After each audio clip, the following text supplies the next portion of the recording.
या कहीं कोई उनकी पीड़ा लेकर के हमारे बीच में आए हैं, कहीं कोई बात लेकर के हमारे बीच में आए हैं, तो वो लोग उसको मिलने के लिए अंदर आने दिया। वो साफा लेकर के आए, पर उनको क्या पता था कि मेरे सामने मौत मेरे सिर पर मंडरा रही है। वो फोन देखते देखते उनके सीने में गोलियां उन लोगों ने दाग दी। मैं सरकार से, वर्तमान जो बन रही नई सरकार से भी निवेदन करना चाहूंगा कि जल्द से जल्द जो अपराधियों को पकड़ा है और जो इसके पीछे जो भी सबसे बड़े किसी का भी हाथ हो, उसको कड़ी से कड़ी सजा मिले और अपराधियों को फांसी हो। इसी शब्दों के साथ में एक बार फिर दादा के चरणों में नमन करते हुए जय हिंद जय भारत। सभी से निवेदन है कि ये श्रद्धांजलि सभा है, इसमें कोई ताली नहीं बजाएगा। आप सभी से एक बार पुनः निवेदन है कि आज हमें थाली नहीं बजानी है, हम एक यहाँ पर दुख प्रकट करने के लिए जमा हुए हैं और आज हम सभी सर्व समाज के लोग यहाँ पर जमा होकर के प्रशासन तक ये संदेश पहुंचाना चाहते हैं कि आप लोगों ने क्या व्यवस्था बना के रखी है इस प्रदेश की। किसी समय उत्तर प्रदेश में जितना माफिया राज, गुंडा राज, दिन दहाड़े हत्या होती थी, वो स्थिति आज राजस्थान की बन चुकी है। और यदि मैं बात करूं सुखदेव सिंह जी की, तो मैं बहुत करीब रहा हूं उनके। स्वर्गीय आनंदपाल सिंह जी के एनकाउंटर के समय पूरे राजस्थान में बहुत बड़ा आंदोलन का नेतृत्व स्वर्गीय सुखदेव सिंह जी ने जब किया था, उस समय साम्राज्य के अंदर बेमौसम की बारिश हो रही थी और एक तरफ पुलिस चारों तरफ से लोगों को घेर के गई थी, किसी को अंदर नहीं आने दिया जा रहा था। उस समय भी सुखदेव सिंह जी ने हुंकार भरी थी कि अन्याय के खिलाफ में हम लड़ेंगे। और नाकामी देखो इन पुलिस वालों की कि जो साम्राज्य में वहां स्वर्गीय आनंदपाल सिंह जी को श्रद्धांजलि देने जा रहे थे, उन लोगों की वीडियोग्राफी हो रही थी, फोटोग्राफी हो रही थी, एक एक के नाम रिकॉर्ड किए जा रहे थे। अरे तुम्हारे पास इतनी यदि सुरक्षा की चिंता है तो तुम माफियाओं की लिस्ट क्यों नहीं बनाते, उनकी वीडियोग्राफी क्यों नहीं करते? जो गुंडे दिन दहाड़े हत्या करने के लिए जाते हैं, उनकी लिस्ट बना करके उनको रिकॉर्ड करके क्यों चिन्हित करके नहीं मार देते? सुखदेव सिंह जी ने तो कहा भी था, पंजाब की महानिरीक्षक ने राजस्थान पुलिस को लेटर लिख करके कहा कि बठिंडा में कोई गैंगस्टर बंद है, सुखदेव सिंह जी की हत्या की साजिश रची जा रही है। 2 अप्रैल को एक सामाजिक कार्यक्रम में सुखदेव सिंह जी ने खुद कहा कि मेरी हत्या की साजिश हो रही है, मुझे सरकार सहायता प्रदान करे। लेकिन इस गूंगी सरकार ने सहायता इसलिए नहीं दी क्योंकि उन्हें पता था कि यदि हम सियासत करने के लिए, राजनीति करने के लिए, ये राज अर्जित करने के लिए माफियाओं को संरक्षण नहीं देंगे, इस प्रकार की हत्याएं नहीं करवाएंगे, तो हम लंबे समय तक राज नहीं कर पाएंगे। और हमने एक बार पुनः जयपुर में आनंदपाल सिंह जी के एनकाउंटर से पहले एक बार हम लोग जमा हुए थे हजारों की संख्या में, और पुलिस को कहा था कि आनंदपाल सिंह भी इसी प्रकार एनकाउंटर में मारा जा सकते हैं, इसलिए आप उन्हें संरक्षण देते हो तो वो गिरफ्तारी देने के लिए तैयार है। लेकिन उनको संरक्षण जानबूझ करके नहीं दिया और ठीक फर्जी एनकाउंटर में मार गिराया।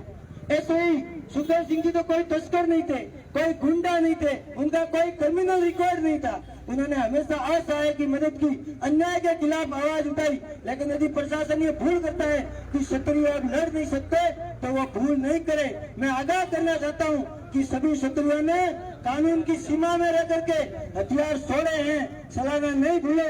आप इस क्षत्रिय समाज का, सर्व समाज के सब्र का इम्तिहान मत लो। आप हमें लड़ने में विवश मत करो, आप हमें सड़कों पर आने के लिए विवश मत करो। समय रहते ये व्यवस्था बदलो, इस व्यवस्था की हत्या मत करो।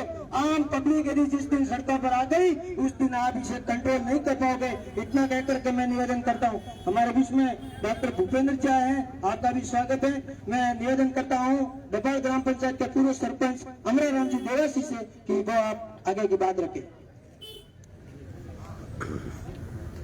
आज इस दुख की घड़ी में श्राव समाज के अपन एक धर्म के प्रति आस्था रखने वाले क्षत्रिय कन्नी सेना के राष्ट्रीय अध्यक्ष और हमारे क्षत्रिय वही होता है सतीश को उनकी सेवा करना है, तो हम भी उसी समाज में आते हैं। तो बड़े दुख की बात है कि एक ऐसे वीर पुरुष के साथ बड़ा घात हुआ है उसको भगवान से प्रार्थना करते हैं कि ऐसे हमारे वीर योद्धा को देते हैं। और हम सर्व समाज से भी यही है कि अपन 36 कौम के लोग कोई जाति भेदभाव मिटा के ऐसे बदमाशों गुंडागर्दियों से लड़ने के लिए सर्व समाज का साथ चाहिए। तो सर्व समाज मिलके उसको न्याय दिलाए। समाज के अग्रणी, जैसे अपन राजपूत समाज का सम्मान करते हैं, अपन राजपूत समाज को मजबूत मानते हैं, उनको भी वो लोग नहीं छू सकते।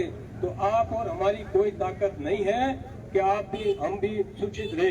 हमारे गांव में जैसे 100 घर होते हैं अदरवाइज, और राजपूत का एक घर होता है, तो उसको भी हम मजबूत मानते हैं कि हमारे लिए ठाकुर तैयार है। तो उनके घर में ऐसा हो जाता है तो इनसे बड़ी दुख की बात हमारे को कोई नहीं है। तो ये सोचने लायक है। 36 कौम के भाइयों से ये मेरा निवेदन है कि आप भी विचार करो कि अपन कैसे जिएंगे, अपन कैसे जिंदगी में अपने बाल बच्चे कैसे जिएंगे। तो ये विचारणीय एक बिंदु है। तो इनके लिए चाहे सरकार किसी की हो, सरकार से भी यही मांग है कि उसको न्याय दे और बदमाशों को कड़ी से कड़ी सजा नहीं, फांसी की सजा दे, ताकि दूसरे भाई के साथ ऐसा अन्याय न हो। ये हमारी एक ही मांग है, 36 कौम के लोगों की मांग है, पूरे राजस्थान की मांग है कि उसको कड़ी से कड़ी सजा दे और उसमें जो भी इन्वॉल्व हो किसी को न बख्शा जाए। जय हिंद, जय भारत। अगली कड़ी में रूपाराम जी गहलोत।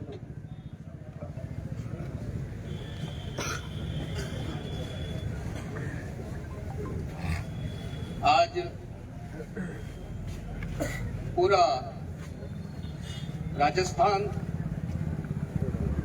एक दुख की घड़ी के अंदर छिपा हुआ है। इसके लिए आप सभी 36 कौम के महानुभाव और सभी व्यापारी बंधु इस दुख की घड़ी के अंदर सभी अपना अपना व्यापार बंद करके इसके अंदर आप सभी सहभागी जो बने हैं वो सभी धन्यवाद के पात्र हैं। आज पूरा राजस्थान पिछली सरकार के नाकाबी के कारण ये इस प्रकार का समय आया और आज अपने बीच में स्वर्गीय सुखदेव सिंह जी गोगा मंडी हमारे बीच में निर्मम हत्यारों ने जो की है वो बहुत ही निंदनीय है। उसकी हम सभी सांचौर के 36 को भत्सना करते हैं। इस प्रकार के कांड एक राजस्थान के अंदर एक क्षत्रियों के साथ में हुआ है, वो बाकी जातों के लिए भी एक बहुत ही सोचने का विचार है। क्षत्रिय जातों ने हमेशा पूरे देश के अंदर हमेशा के लिए बाकी जातों का हृदय से उन्होंने रक्षा की है और रक्षा करते आ रहे हैं। लेकिन उनके साथ में भी इस प्रकार की जो घटना होती है वो बहुत ही निंदनीय है। प्रशासक बहुत ही डूबा हुआ है। प्रशासन के ऊपर कोई किसी प्रकार का कंट्रोल नहीं है। अगर उन्होंने अपनी सुरक्षा मांगी थी तो सुरक्षा नहीं दी, उसकी वजह से आज अपने बीच में एक गौ सेवक और एक मनुष्य की हर धर्म की रक्षा करने वाला आदमी अपने बीच में अपन ने खो लिया। हत्यारों की कोई जात नहीं होती है, लेकिन वो हत्यारे आज भले इस प्रकार का निर्मम हत्या करके इस क्षण के अंदर इनको खोया है।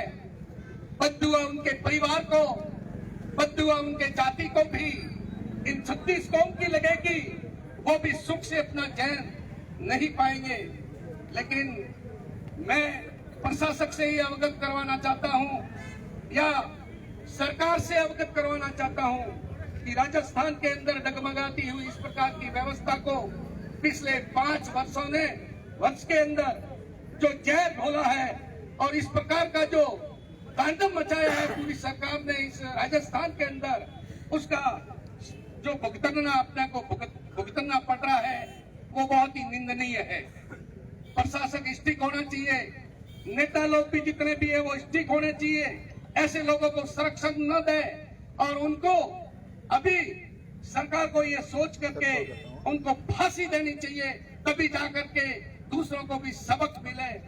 आज भाषण देने का समय नहीं है, लेकिन मैं सुखदेव सिंह गोगावंडी को हृदय से श्रद्धांजलि अर्पित करता हूं और एक दुख की घड़ी है, उस दुख घड़ी के अंदर आप इतने सहभागी बन करके इस शोक सभा को आपने सफल बनाया है, उसके लिए आप सभी 36 कौम के हृदय से उनका बहुत बहुत मैं धन्यवाद देता हूं।